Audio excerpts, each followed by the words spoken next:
Hoje, dia 2 de novembro, estou fazendo esse vídeo, é um feriado e estou aqui em casa, não ver nada, à toa, só um feriado com meus cãezinhos, eu mesma, sozinha, e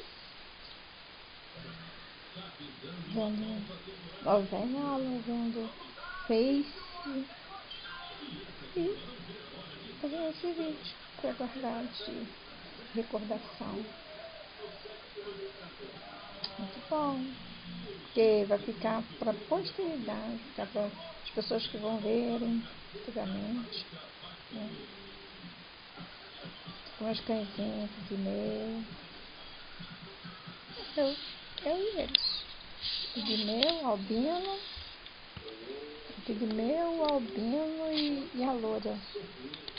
Então são nós. A minha foi viajar, foi passear.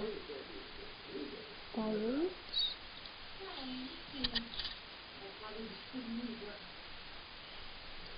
Bom.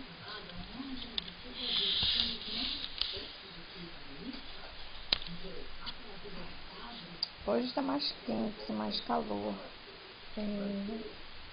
Hoje está menos quente, ao contrário. Os dias todos tem feito muito calor, mas hoje está bem ameno o clima.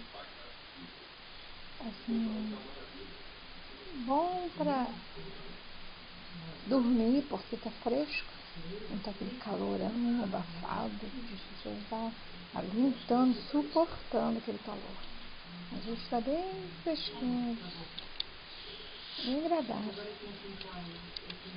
Mas tá bom, vou terminar por aqui e até mais, até os próximos vídeos.